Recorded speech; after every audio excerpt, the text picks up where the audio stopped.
నాన్న లేకుండా బ్రతకడం ఎంతో కష్టం. బాల్యంలో నాన్న తోడు, నాన్న నీడ, నాన్న ధైర్యం ఉండాల్సిందే. అది లేకుండా బ్రతకడం అంటే ఒక శాపమే. అందుకే స్కూల్లో అమ్మా నాన్న గురించి రాయమంటే ఆ కుర్రాడు అమ్మ గురించి బాగా రాసేవాడు. నాన్న అంటే పేరు మాత్రమే రాసేవాడు. నాన్న గురించి అడిగినా అమ్మ చెప్పేది కాదు. దీంతో 21 ఏళ్ల నాన్న ఊహల్లో బ్రతికాడు. అతని పేరు రిన్ టకహట. అప్పుడే జపాన్లోని ఒసాకా యూనివర్సిటీలో డిగ్రీ ఫైనల్ ఇయర్ చదువుతున్నాడు. ఓ ప్రాజెక్ట్లో భాగంగా తల్లిదండ్రుల ఫ్యామిలీ ట్రీతో పాటు లైఫ్ స్టోరీని రాయమన్నారు ప్రొఫెసర్. సరిగ్గా అప్పుడే రిన్కు కన్ఫ్యూజన్ మొదలైంది.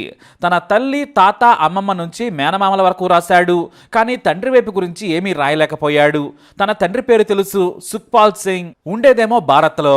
దీంతో తన తల్లి ఒకప్పుడు తండ్రితో గడిపిన క్షణాలను గుర్తుకు తెచ్చుకొని వివరాలు చెప్పగా రాశాడు. అలా డిగ్రీ పూర్తయింది. కానీ రిన్కు తండ్రిని కలుసుకోవాలనే ఆసక్తి పెరిగింది. చిన్నప్పటి నుంచి నాన్న లేకుండా పెరిగాడు. తండ్రి ఇండియాలో ఉన్నాడని తెలుసు. నాన్న ఫోటోలు కూడా ఉన్నాయి. అమ్మా నాన్నతో కలిసి దిగిన ఫోటోలు పుట్టినప్పటివి ఉన్నాయి. ఆ ఫోటోలు చూసుకుంటూ ఉండేవాడు. దీంతో చివరికి తట్టుకోలేక భారత్లో తండ్రి ఎక్కడ ఉంటాడో తన తల్లి చెప్పిన వివరాల ప్రకారం ఫోటోలు పట్టుకొని జపాన్లోని ఒసాకా విమానం ఎక్కేశాడు. ఢిల్లీలో దిగి ఆ తర్వాత అమృత్సర్ చేరుకున్నాడు రిన్. తన తండ్రి పేరు తెలుసు, వీధి కూడా తల్లి చెప్పింది. కానీ 20 ఏళ్ల తర్వాత అక్కడే ఉంటున్నాడన్న గ్యారంటీ మాత్రం లేదు. వేరే చోటకి మారిపోవచ్చు. ఒకవేళ తన ప్రయత్నం విఫలమవుతుందా అని భయపడ్డాడు. అయినా సరే తండ్రిని కలుసుకోవాలని రిన్ అమృత్సర్లో దిగాడు. సరిగ్గా గోల్డెన్ టెంపుల్కు 2 కిలోమీటర్ల దూరంలో ఓ ల్యాండ్ మార్క్ చెప్పింది తల్లి. ఆ ప్రాంతంలోని వీధిలో 5వ వీళ్ళని కూడా చెప్పింది. దీంతో రిన్ సరిగ్గా ల్యాండ్ మార్క్ చెప్పిన చోటుకి వచ్చాడు. కానీ అక్కడ ల్యాండ్ మార్క్ లేదు, పెద్ద భవనం మీద ఉంది. దీంతో అక్కడున్న వారిని అడిగాడు. ఇక్కడ కొన్నేళ్ల క్రితం ఓ పెద్ద పాత బిల్డింగ్ ఉండేది. విశాలంగా ఉన్న భవనం ఏమైందని తన తల్లి, తండ్రి దిగిన ఫోటోను చూపించాడు. పాత తరం వాళ్ళు దానిని గుర్తించి దాని స్థానంలో ఇదిగో ఈ కమర్షియల్ బిల్డింగ్స్ వచ్చాయని చూపించారు. సరే, ఇతను ఎక్కడున్నాడని అడ్రస్ అడగ్గా వాళ్ళు ఓ వీధిని చూపించారు. సరిగ్గా ఇల్లు దగ్గరకు వెళ్ళాడు రిన్. కానీ అక్కడ తన తండ్రి సుఖ్పాల్ సింగ్ లేడు. ఎవరో కొత్త వారున్నారు. తాను సుఖ్పాల్ను కలుసుకునేందుకు జపాన్ నుంచి వచ్చానని చెప్పాడు రిన్. దీంతో ఆ ఇంట్లో ఉన్న వ్యక్తి తన స్నేహితులకు కాల్ చేశాడు. సుఖ్పాల్ కోసం జపాన్ నుంచి వచ్చాడని చెప్పారు. వారు సుఖ్పాల్ ఇంటి అడ్రస్ చెప్పుకొచ్చారు. అమృత్సర్ అవుట్స్కట్ లో ప్రశాంతంగా తన గ్రామంలో ఇల్లు కట్టుకున్నాడు సుఖ్పాల్. ఆ అడ్రస్ పట్టుకుని వెళ్లిపోయాడు రిన్. దారిలో సుఖ్పాల్ ఇల్లు ఎక్కడ అంటే ఓ వ్యక్తి చూపించాడు. గేటు తీసుకుని లోపలికి వెళ్ళాడు రిన్. తన తండ్రిని 21 ఏళ్ల తర్వాత కలుసుకుంటున్నానని తెగ సంతోషపడుతూ ఉన్నాడు. కానీ అప్పుడే మరో భయం. తనను తండ్రి స్వీకరిస్తాడా లేదా కోపంతో వెళ్ళగొడతాడా అనే కంగారు కూడా ఉంది.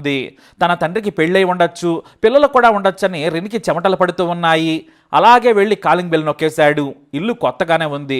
కాసేపటికే ఓ అమ్మాయి డోర్ తీసింది. ఎవరు కావాలని అడిగింది.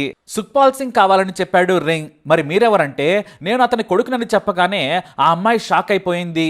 వెంటనే తన తండ్రిని పిలిచింది. సుఖ్పాల్ వచ్చి రాగానే ఎవరు కావాలన్నాడు. నేను రిన్ టకటహ, జపాన్ నుంచి వస్తున్నాను అని జేబులో నుంచి ఫోటోలు చూపించాడు.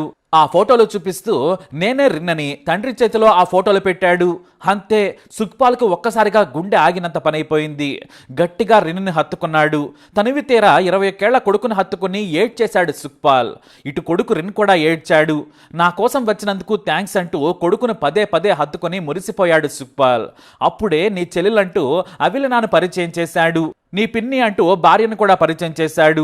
అయితే తనకు అన్నయ్య ఉన్నాడని తెలుసు, కానీ ఇలా వస్తాడనుకోలేదని అవిలన కూడా సంతోషించింది. ఇటు సుఖ్పాల్ భార్య కూడా ఎంతో ప్రేమగా రిన్నును దగ్గరకు తీసుకుంది. సరిగ్గా రక్షాబంధన్ రోజే ఇంటికి వచ్చిన తన అన్నయ్యకు పరుగున బయటకు వెళ్లి రాఖీ తెచ్చి కట్టింది అవిలన. అందరూ ఎంతో సంతోషించారు. తన కొడుకును బంధువులందరికీ ఇంటికి తీసుకెళ్లి గర్వంగా పరిచయం చేశాడు సుఖ్పాల్. 21 ఏళ్ల తర్వాత తండ్రిని చూశాడు రిన్. ఎప్పుడో 2 ఏళ్ల వయసున్నప్పుడు కొడుకును చూశాడు సుఖ్పాల్. ఆ తర్వాత ఈ జన్మకు తన రక్తం పచ్చుకు పుట్టిన వాడిని చూడలేనేమో అనుకున్నాడు. కానీ తననే వెతుక్కుంటూ వచ్చిన కొడుకును చూసి ఈ జన్మకు ఇది చాలు, నా కొడుకు నా కోసం వెతుక్కుంటూ జపాన్ నుంచి వచ్చాడని మురిసిపోయాడు. ఇక నాకు అన్నయ్య వచ్చాడు, పెదనాన్న బాబాయ్ కొడుకులే కాదు అన్నలు కూడా ఉన్నారు, ఇప్పుడు నా సొంత అన్నయ్య వచ్చాడని మురిసిపోయింది రిన్ చెల్లెలు అవిలన. అయితే అసలు సుఖ్పాల్ తన కొడుకును ఎందుకు జపాన్లో వదిలేశాడు, ఆ తర్వాత మళ్ళీ ఎందుకు వెళ్ళలేదనేది అదో ఖండాలు సముద్రాలు దాటిన పెళ్లి ప్రేమ కథ. 2001లో పని కోసం బ్యాంకాక్ వెళ్లిన సుఖ్పాల్ అక్కడ పని నచ్చలేదని ఇండియాకు వస్తున్నాడు. సరిగ్గా ఎయిర్పోర్ట్ లో ఇండియా వస్తున్న సచియో టకహటా పరిచయమైంది. ఆమె వయసు 21 ఏళ్లు, అంటే సరిగ్గా ఇప్పుడు రిన్ వయసు అంతన్నమాట. తాను తాజ్మహల్ చూసేందుకు జపాన్ నుంచి ఇండియా వస్తున్నాను, బ్యాంకాక్ లో 3 రోజులు గడిపాను, ఇండియాలో జపాన్ చూడాలనేది నా డ్రీమ్ అని చెప్పింది. అలా ఇద్దరు మాట్లాడుకున్నారు. అయితే మీరు తాజ్మహల్ చూడండి, నాతో వస్తే మీకు భారత్ పాకిస్తాన్ వాఘా బార్డర్ తో పాటు గోల్డెన్ టెంపుల్ కూడా చూపిస్తాను, ఎందుకంటే నేను ఉండేది అమృత్సర్లోనే, మా ఇంట్లోనే ఉండొచ్చని చెప్పాడు. మీకు నచ్చినన్ని రోజులు ఉండొచ్చన్నాడు. సుఖ్పాల్ వయసు కూడా చిన్నదే, 25 ఏళ్లుంటాయంతే. అతని మాట మీద నమ్మకం కలిగింది. ఆ తర్వాత ఇద్దరూ తెలియకుండానే ప్రేమలో పడ్డారు. అమృత్సర్ వచ్చిన తర్వాత సుఖ్పాల్ ఇంట్లోనే గడిపింది సచియా. దాదాపు 25 రోజులు వారింట్లోనే ఉంది, ఎందుకంటే సుఖ్పాల్ను వదిలి వెళ్ళలేక. ఇద్దరు ప్రేమ పక్షుల్లా తిరిగారు. అతని తల్లిదండ్రులు కూడా పెద్దగా అభ్యంతరాలు చెప్పలేదు. అయితే ఇద్దరు ప్రేమించుకున్నారు.